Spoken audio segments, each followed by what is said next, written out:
दुनिया के ऐसे बेवकूफ प्राणी जो खुद ही अपनी मौत का कारण बनते हैं। और सबसे खास बात यह है कि उन्हें अपनी मौत के बारे में पता होता है, फिर भी वे इसे रोक नहीं सकते। नंबर 1, लेमिंग। छोटे चूहे जैसे दिखने वाले लेमिंग की आबादी बहुत बढ़ जाती है तो वे पहाड़ों से नीचे छलांग लगा देते हैं, मानो कि वो सामूहिक आत्महत्या कर रहे हों। लेकिन असल में कुछ ऐसा होता है कि जब किसी क्षेत्र में लेमिंग की आबादी बहुत अधिक बढ़ जाती है तो उनके लिए भोजन और जगह की कमी हो जाती है। इस स्थिति में वे नए इलाकों की ओर प्रवास करने लगते हैं। इस प्रवास के दौरान हजारों लेमिंग एक साथ एक ही दिशा में चल पड़ते हैं और कभी कभी ये बिना सोचे समझे किसी पहाड़ या नदी की तरफ चलते रहते हैं और उसमें गिर जाते हैं।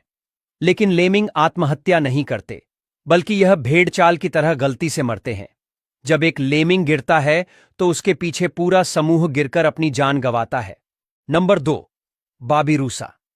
बाबी रूसा इंडोनेशिया का जंगली सूअर है जिसके दांत इतने अजीब ढंग से मुड़े हुए होते हैं कि वे खुद उसी के लिए खतरा बन जाते हैं। बाबी रूसा के बाहरी के दांत ऊपर की ओर बढ़ते हुए पीछे की तरफ मुड़ते जाते हैं।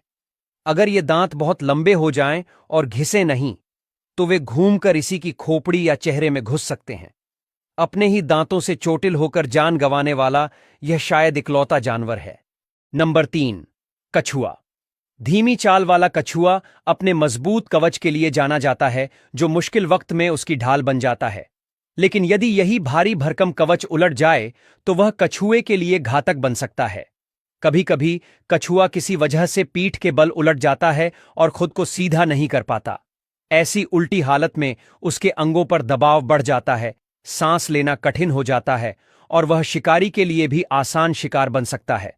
अगर समय पर वह सीधा न हो पाए तो भूख प्यास या गर्मी से भी उसकी मृत्यु हो सकती है। लेकिन 80% कछुए अपने आप ही सीधे हो जाते हैं, लेकिन कुछ प्रजाति अपने शरीर के चलते सीधी नहीं हो पाती। Number 4, sloth. दुनिया का सबसे आलसी जीव स्लोथ पेड़ों पर उलटा लटक कर जिंदगी बिताता है।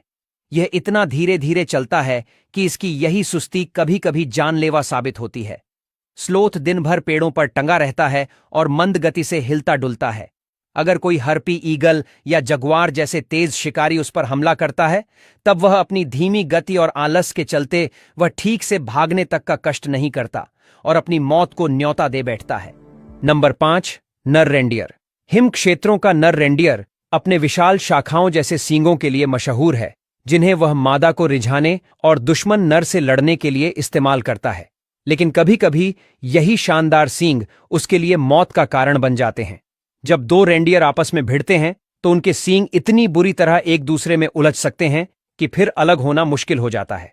ऐसे फंसे हुए हाल में दोनों जानवर भूख और थकान से कमजोर होकर मर भी सकते हैं, या फिर कोई भेड़िया या भालू जैसे शिकारी इस मौके का फायदा उठा लेते हैं। नंबर 6, मादा ऑक्टोपस। मादा ऑक्टोपस अंडे देने के बाद अपनी सारी ऊर्जा अंडों की देखभाल में लगा देती है और खुद खाना तक छोड़ देती है।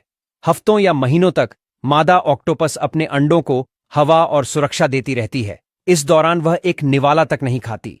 नतीजा यह होता है कि बच्चे निकलने के समय तक वह भुखमरी और कमजोरी से दम तोड़ देती है। जब बच्चे अंडों से बाहर आते हैं तब अपनी मां के बिना ही अपना जीवन शुरू करते हैं।